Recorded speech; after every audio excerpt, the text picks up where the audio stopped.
Hola, hola, muy buenas noches, iglesia. ¿Qué tal? ¿Cómo están? Qué bien se ven desde aquí. Pastor Freddy y Michelle les mandan saludos. No tienen la oportunidad de estar aquí, pero aquí hay un equipo que, gracias a Dios, pues podemos salir adelante con la reunión y todo. Y ahorita en este mismo momento se están llevando a cabo algunas otras reuniones en San José, en Puerto Vallarta. Hay un gran equipo de voluntarios, colaboradores que estamos haciendo iglesia, y que la verdad es un privilegio y una gran bendición que podemos abarcar a tantas y tantas personas, y esto es maravilloso lo que Dios hace. Amén. Mi nombre, para algunos si no me conocen, es Carmelo Ponce, y junto con mi esposa estamos aquí trabajando tiempo completo en esta iglesia, junto con Pastor Freddy, Michelle y los demás pastores, líderes. Tenemos la oportunidad de coordinar una de las iglesias de La Fuente Ministerios, La Fuente Higuera Blanca, y es un privilegio el día de hoy poder compartir contigo la palabra. Estamos en una serie que hemos estado hablando de el discípulo, y hemos hablado mucho acerca de qué es lo que hace un discípulo, cómo vive un discípulo, qué hace un discípulo, y básicamente en esta serie de mensajes hemos estado hablando sobre cómo tenemos que vivir tú y yo, cómo imitamos a nuestro maestro. Y el día de hoy a mí me gustaría hablarte primeramente algunas cosas que no hacen los discípulos. Y de hecho este es el tema de mi mensaje: lo que no hacen los discípulos. Parece un poco este mensaje como, ¿cómo es la palabra? Se me fue, pesimista, pero vamos a llegar a un punto muy padre, Lo que no hacen los discípulos es de lo que yo quiero hablarte el día de hoy, y para esto pues tengo mi base, algunos versículos en Mateo capítulo 25, versos del 14 al 18. Terminando de leer estos, me gustaría orar para que iniciáramos con esta enseñanza, Hay una parábola que Jesús utiliza, y es la parábola de los talentos.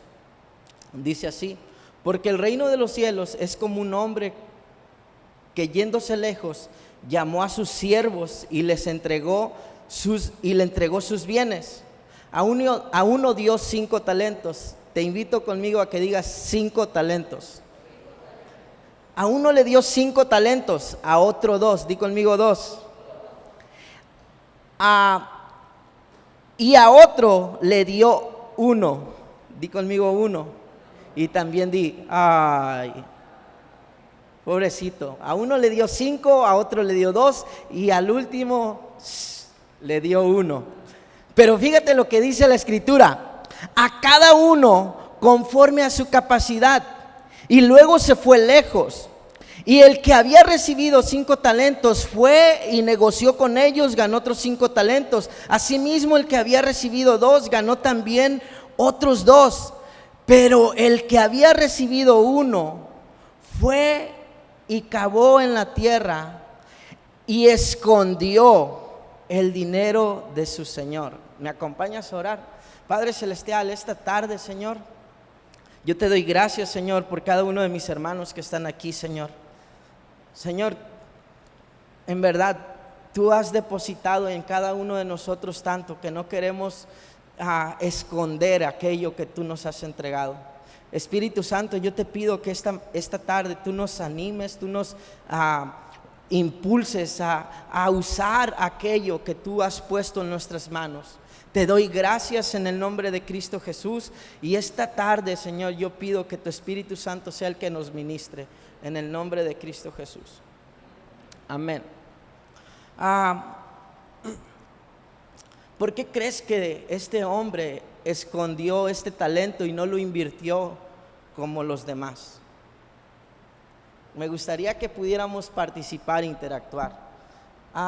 Porque si vemos en esta historia, Dios dice que Dios vio, en esta manera el amo, el Señor, representa a Dios que da.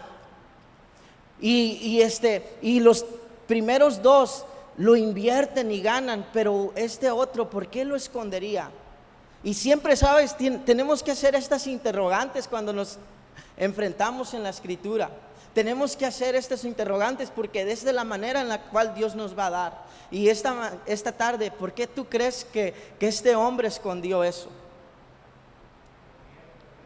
Miedo a perderlo, miedo. ¿Y qué te parece la palabra desconfianza? Porque desconfió de su capacidad. Porque si vemos en la Escritura, dice que Dios vio capacidad, que Dios le dio conforme a su capacidad. O sea que el Señor vio en algo a él, pero no confió en la capacidad. No confió a lo mejor en tanto como, si me hubiera dado más, pues a lo mejor pudiera haber hecho algo, pero como no me dio lo suficiente como a los demás, pues mejor no hago nada. Y yo creo que la manera en la que él no quiso invertir o algo fue porque desconfió. ¿Estás de acuerdo conmigo? Ahora, ok, si estás de acuerdo conmigo, ¿qué significa desconfiar? Perdón si me pongo tan preguntón, pero yo en estas ocasiones cuando leo la Escritura me pongo así de preguntón. Y que no hay seguridad, falta de fe, falta de confianza en alguien. La verdad, vieron Wikipedia o de Google, googlearon, ¿verdad? La neta, yo sí hago eso. Mira, la palabra desconfiar, yo creo que esto fue la palabra desconfiar, ¿qué significa? Falta de confianza en alguien, falta de esperanza, no estar seguro o no tener fe. Entonces, estos son algunos sinónimos de desconfiar. Y esto es básicamente lo que significa. Ahora, ¿qué es lo que no hace un discípulo? Y este es mi punto número 1. Es desconfiar de su Señor. Como hijos de Dios, como hijos de el soberano, tenemos que tener plena confianza en Él y no dudar de lo que Él está haciendo en nosotros, desconfiar de lo que Él está pidiéndonos muchas veces. Los sinónimos de desconfiar es dudar, temer. Desconfianza sí era falta de confianza, falta de esperanza, no estar seguro, no tener fe. Y los sinónimos son dudar, temer. Y ¿sabes qué? Una arma muy sutil y a la vez muy letal del enemigo, de Satanás, es que usa hacia sus hijos, hacia los hijos de Dios, sus discípulos, es sembrar desconfianza hacia lo que Dios mismo ha dicho, hacia lo que Dios es, o hacia su carácter como Padre. Una arma muy sutil, pero a la vez tan letal, es que el enemigo, el diablo, usa esta semilla de desconfianza en ti y en mí para dudar de lo que Dios ya dijo, para dudar del carácter de Dios, o para dudar de la paternidad celestial que Él es para nosotros. Y sabes, un discípulo no tiene que dudar.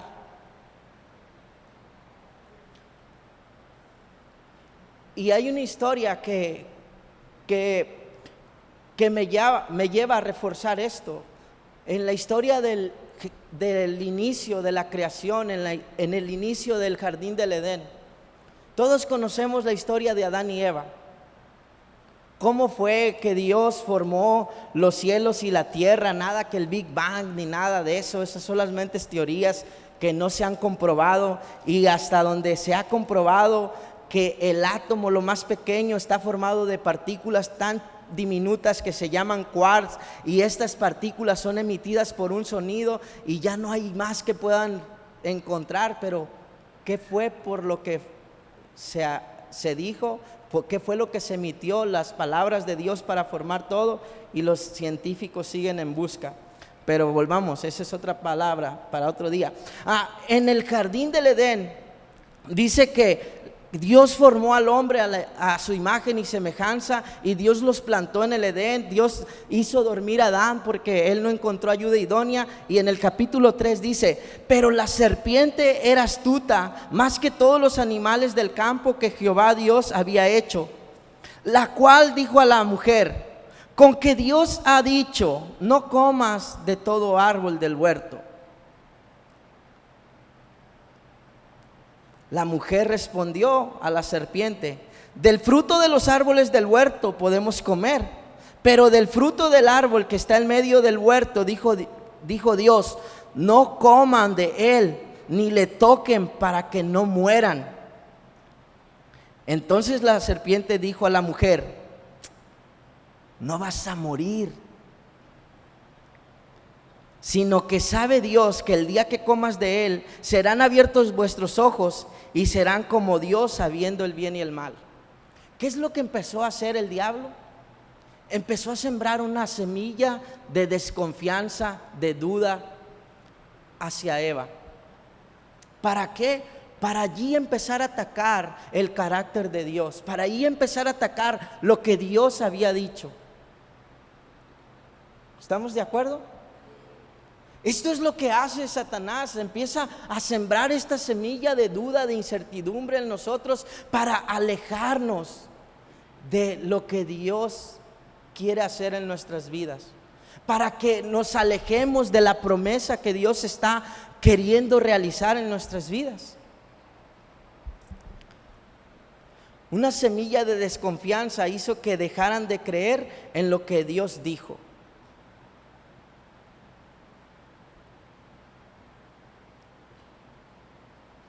Y otra cosa que es un discípulo, un hijo de Dios, no teme de su Señor.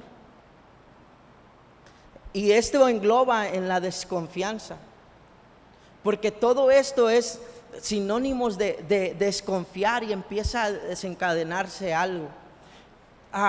Génesis 3, 9 y 10 dice: mas Jehová Dios llamó al hombre y le dijo: ¿dónde estás tú después de que comieron del árbol? ¿Dónde estás tú? Cuando empezó a hablar Dios, en el verso 10 dice: y él respondió: oí tu voz en el huerto y tuve miedo. Tuve miedo porque estaba desnudo y me escondí.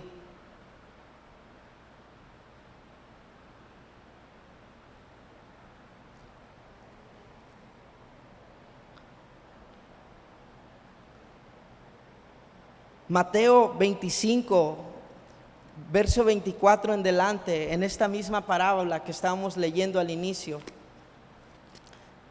Y la quiero entrelazar porque básicamente este hombre dice así: pero cuando también el que había recibido un talento le preguntó a su señor: ¿qué hiciste con tus talentos? Dijo: Señor, te conocía que eres hombre duro, que ciegas donde no sembraste, recoges donde no esparciste, por lo cual tuve miedo.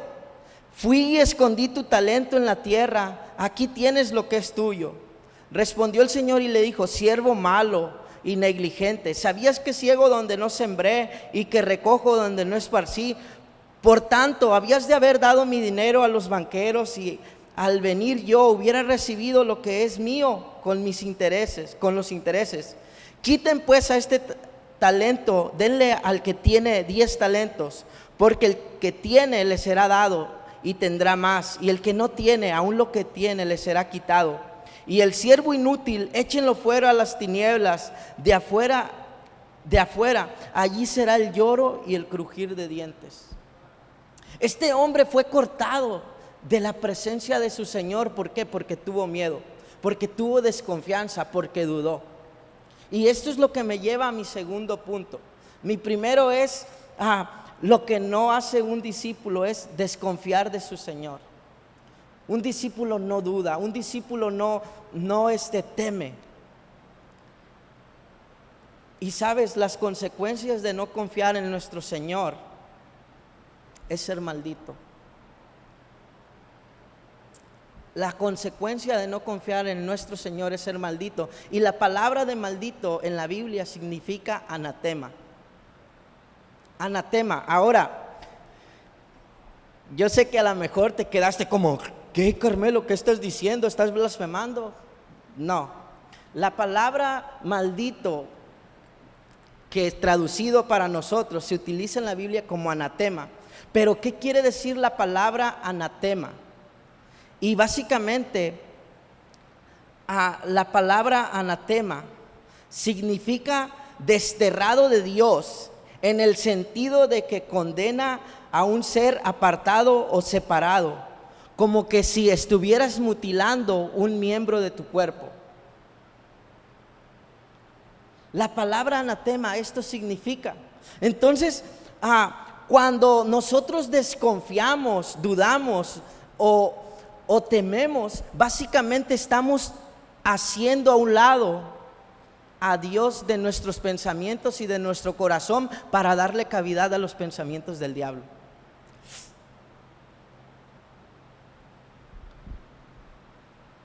Ahora, déjatelo respaldo con la Biblia, porque me vas a decir, me vas a cuestionar también. Puedes cuestionarme.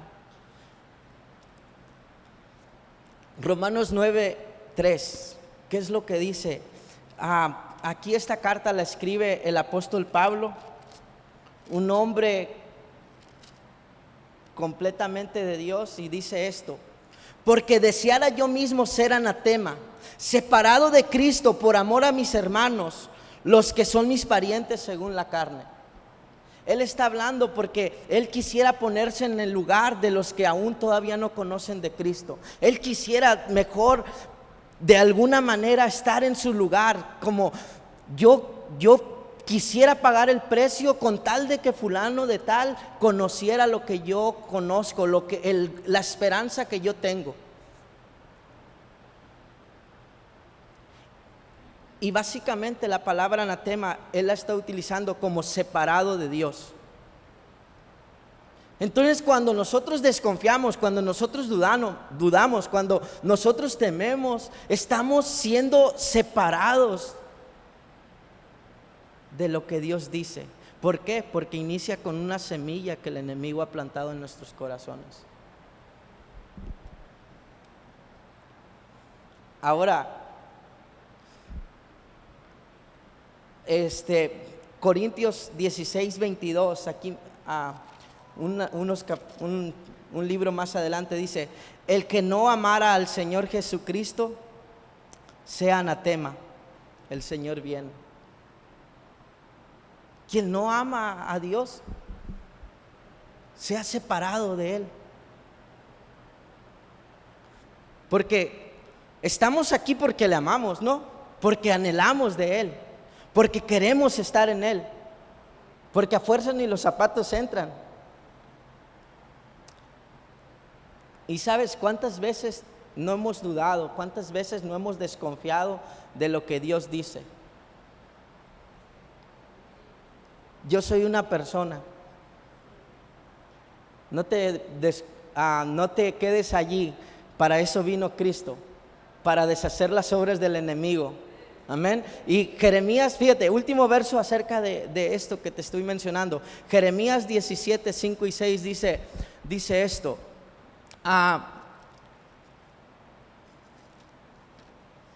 ¿Me lo tienes, Diana? Eso, Laura. Ya casi lo tengo yo.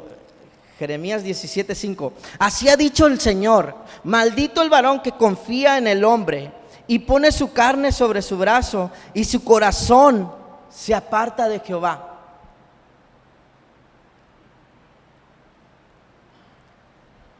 Cuando ponemos nuestra mirada en las personas, estamos enfermos en alguna situación y este doctor va a ser el mero bueno, pero no ponemos primeramente a Dios.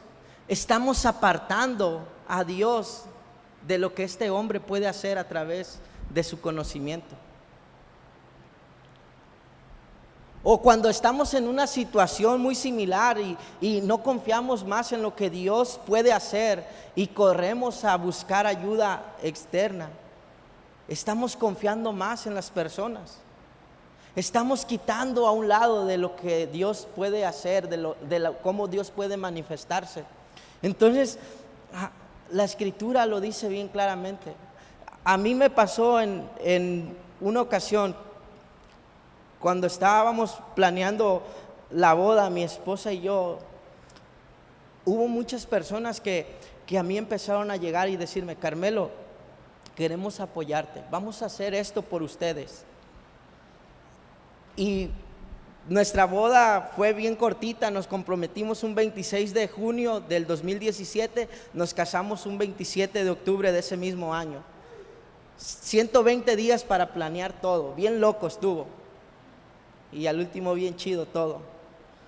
Pero muchas personas antes, porque habíamos tenido un tiempo de espera por un noviazgo, muchas personas nos veían y decían: Carmelo, en cuanto vayan a casarse, vamos a apoyarles, vamos a hacer.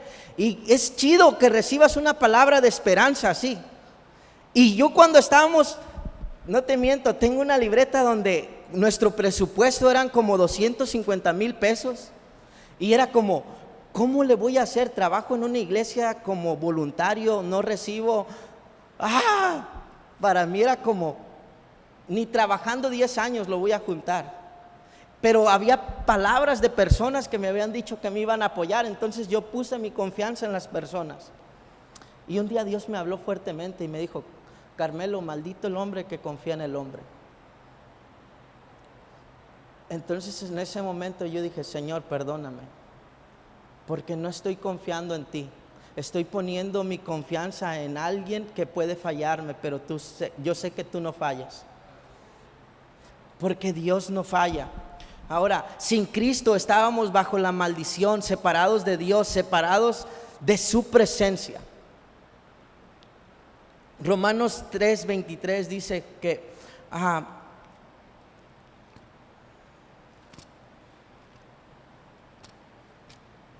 por cuanto todos pecaron, están destituidos de la gloria de Dios, de su presencia. Jesús se hizo maldito por nuestros pecados. Jesús agarró esto por ti y por mí. Esta es la razón por la que hoy tú y yo no cargamos esa maldición de no estar en su presencia. Y Gálatas 3:13 dice esto: Cristo nos redimió de la maldición de la ley, haciéndose maldición por nosotros, pues está escrito: maldito todo aquel que es colgado en un madero. Y te das cuenta que muchas veces nosotros tornamos la palabra maldición con que se nos diga algo en contra o con que nos desciende un mal, y no está incorrectamente, pero en la Biblia habla que maldición es ser apartado de la presencia de Dios. Y Cristo Jesús sufrió las consecuencias de estar apartado de la presencia de Dios para pagar un rescate por ti y por mí. Él experimentó esto. Lo dice así en Mateo 26:46. Creo que ese verso no se lo pasé a Diana, pero Mateo 26:46 dice esto.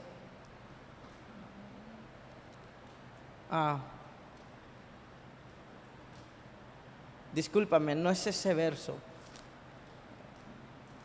Es más adelante. Es en el 27:46, dice: cerca de la hora novena, Jesús clamó a gran voz diciendo: Elí, Elí, lama sabactani, que traducido es: Dios mío, ¿por qué me has desamparado?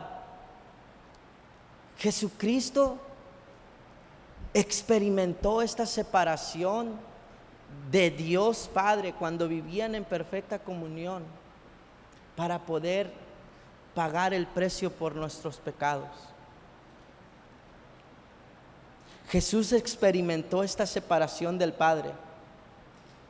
Ahora, esto es lo que no hace un discípulo: no dudar, no temer, no desconfiar, porque podemos caer a esta condición de maldición, de separarnos de la presencia de Dios.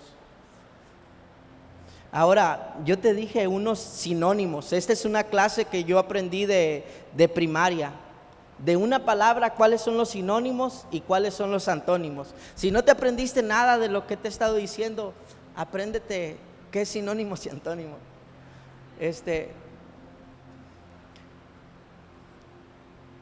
¿Cuáles son los antónimos de desconfiar? Confiar, creer, tener fe, creer en Dios. ¿Qué es lo que sí hace un discípulo? Sabes, un discípulo tiene que confiar, no perder este corazón de decir: Señor, yo te creo. Señor, aunque no vea el milagro, pero yo quiero creer en ti. Señor, aunque no esté viendo claramente lo que esté pasando, aunque esté viviendo en un tormento, aunque esté pasando por situaciones tan difíciles, Señor, no me quites la fe en ti. Ayúdame a creer, aférrate a esto.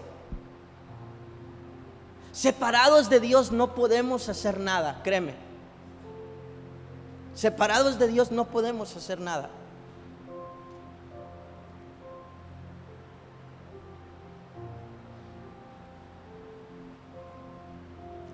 Juan capítulo 14 verso 1 dice: ¿creen en Dios? Crean también en mí. Es más extenso el verso, parafraseado.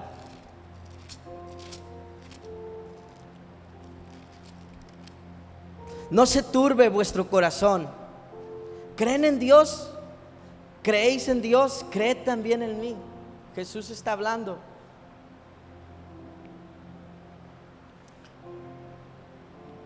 Hablamos que desconfiar también es no estar seguro. ¿Sabes? Tenemos que acercarnos a Dios con seguridad, sabiendo que Él nos escucha. Dios no es como nosotros, neta. Yo te aseguro que si tu hijo te la hace, tu hijo te la paga. Me la hiciste, me la pagas. ¿La has aplicado, sí o no? Si eres padre. Pero sabes, también la has aplicado de esta manera. Siendo nosotros imperfectos, siendo malos, sabemos dar buenas dádivas a nuestros hijos. Si nos piden un pan, no le vamos a dar una piedra. Ah, no, come piedras. A lo mejor le vas a decir: sírvete tú solo.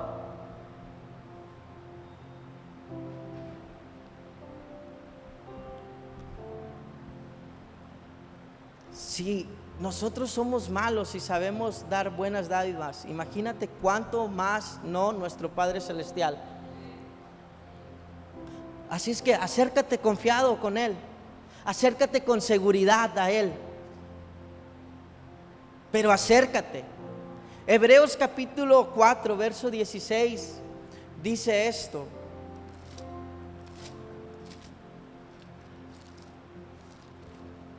acerquémonos pues confiadamente al trono de su gracia, para alcanzar misericordia y hallar gracia para el oportuno socorro.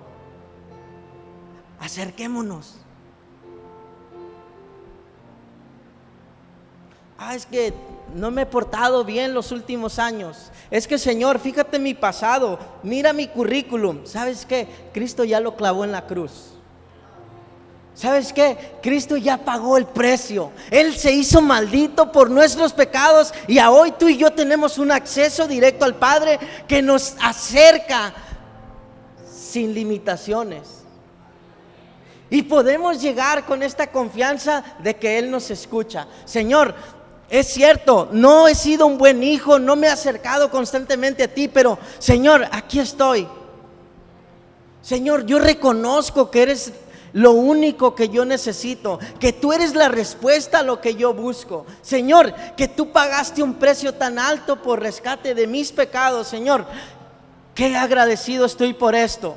Y si tú pagaste todos esos precios por mis pecados, Señor, lo demás es tan simple. Acércate confiadamente al trono de su gracia. Acércate a Dios, no desconfíes. Ten esa confianza, ten esa seguridad, no tengas ese temor. ¿Sabes? El temor descalifica. El temor nos aparta. Juan capítulo 4, primera de Juan capítulo 4, verso 18 dice que en el amor no hay temor.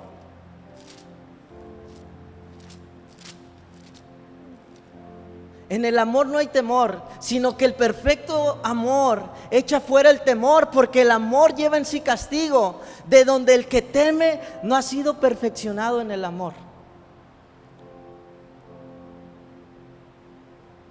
No ha sido perfeccionado en Dios. Ahora, sé que no hemos sido perfeccionados de al 100, porque mismo Pablo decía, hey, no es que lo haya alcanzado todo.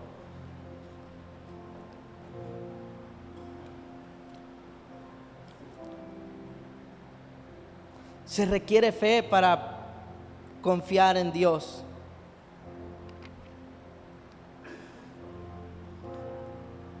Y para terminar esto, una pregunta. ¿Qué es lo que Dios ha puesto en tu mano? ¿Qué es lo que Dios te ha confiado a ti? ¿Qué has tenido temor de hacer de ello?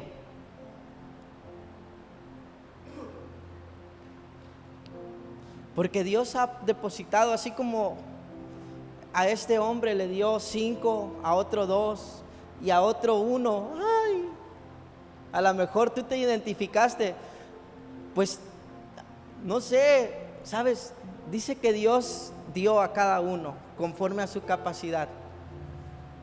Y sabes, no te agüites si nada más te dio solamente 1, porque a lo mejor era conforme a tu capacidad. Pero si tú eres fiel en lo poco, Dios va a ver que eres fiel en lo poco y te va a poner el más. Y ese más van a ser 2 después, y ese 2 va a ser 4, y ese 4 van a ser 8, y sigue la tablita. Yo ya la brinqué, ¿verdad? Y así Dios va a ir multiplicando cada cosa en ti. Pero ¿qué es lo que Dios ha puesto en tu mano? Romanos capítulo 12, versos 5 al 8 dice esto.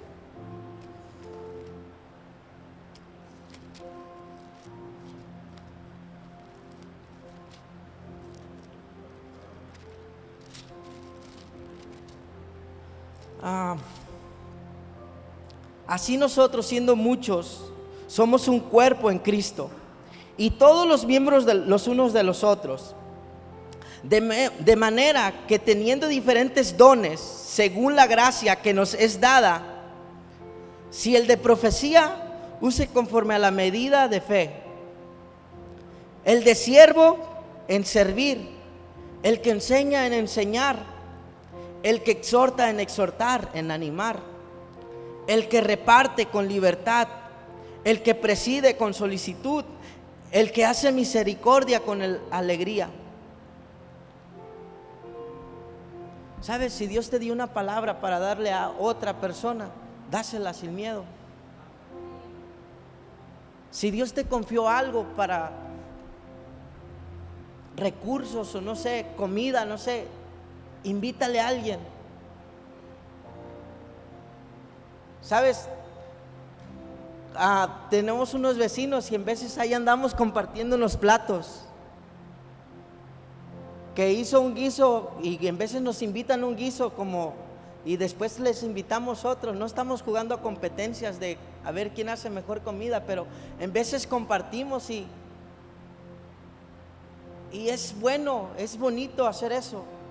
Pero si Dios te ha confiado algo, haz mano de ello. Y ahora, no dudes en hacer uso de ello. No tengas miedo. Y una oración que tú puedes hacer, y me gustaría que te pusieras de pie. Una oración que tú pudieras hacer y que es parte de mi oración también. Es, si Dios te está hablando en algo, si Dios te está retando en algo, no dudar en hacerlo. ¿Serás tú Dios? A lo mejor es: Dios, ayúdame a creer en mi poca fe. Dios, ayúdame a saber confiarte más a ti. Dios, ayúdame a no dudar de ti. Dios, ayúdame a no tener temor de lo que tú me estás hablando a hacer. Sí, tenerle temor a Dios, temor reverente, pero no temor a lo que Él quiere hacer a través de nuestras vidas. Porque Dios quiere usarte, Dios quiere usarme. Dios quiere usarnos a cada uno. Donde estas paredes terminan, hay un mundo grande que necesita de Cristo y que necesitan el mensaje de salvación, que necesitan la presencia de Dios, que necesita discípulos que no tengan temor, que no tengan desconfianza de su Señor, que tengan plena seguridad en quién es Él que los llamó. Amén. Cierra conmigo tus ojos un momento, vamos a orar.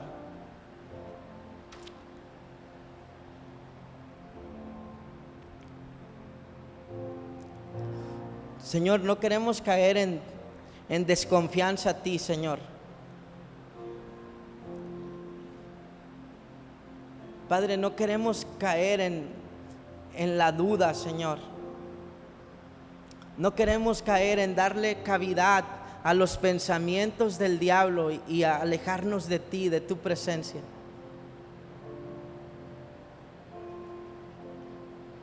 No queremos hacer esto, Señor. Queremos seguirte ciegamente, Señor. Si es posible, así como cuando Pedro te vio caminar sobre las aguas y que dijo: Señor, si eres tú, ordena que yo vaya.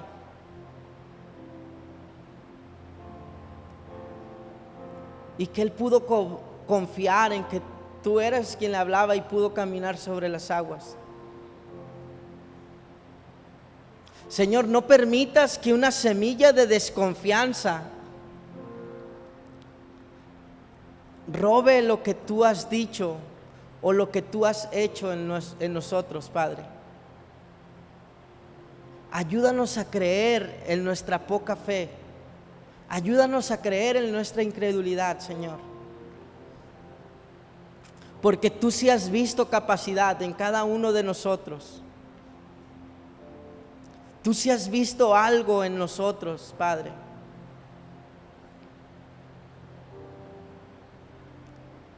En el nombre de Cristo Jesús. Vamos a alabar un momento a Dios.